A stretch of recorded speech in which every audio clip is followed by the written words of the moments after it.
Broadcast জার্নালিস্টরা যারা তারা বর্তমান কমিশনের রিপোর্টে কোথায় কোথায় ঠিকভাবে অন্তর্ভুক্তিটা হয়ে ওঠেনি সেই পয়েন্টগুলো আপনাদের লিখিত বর্ণনায় দিয়েছেন, এটাও আমি নিয়ে কমিটিকে বলবো। তবে আপনাদেরকে আমি এইটুকুন বলে একটু আশ্বস্ত করতে চাই যে সরকার গণমাধ্যমের বিবর্তন, গণমাধ্যমকে সত্যিকার অর্থে গণমাধ্যম হিসেবে দেখতে চায়।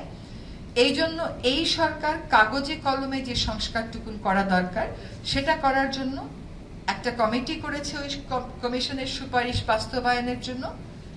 কেন এর মধ্যে আবার প্রেস কাউন্সিল হলো? যদি এই সুপারিশগুলো এই কমিটি ভিন্নভাবে ডিসাইড করে তাহলে ভিন্নভাবে ডিসাইড করার অবকাশ তো রয়েই যাচ্ছে, এবং সেখানে যদি আমরা সকলে একসাথে ডিসাইড করতে পারি তাহলেই কিন্তু এটা গিয়ে টেকসই পর্যায়ে পৌঁছায়। আমরা যেটা চাই সেটা হচ্ছে বস্তুনিষ্ঠ তথ্য।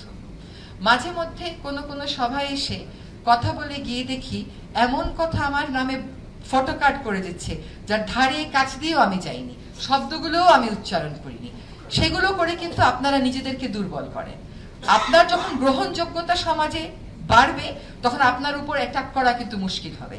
আপনার যখন গ্রহণযোগ্যতা আপনার কাজের মানের জন্যই নেমে যাবে তখন আইন দিয়েও কিন্তু আপনাকে প্রোটেক্ট করা সম্ভব হবে না।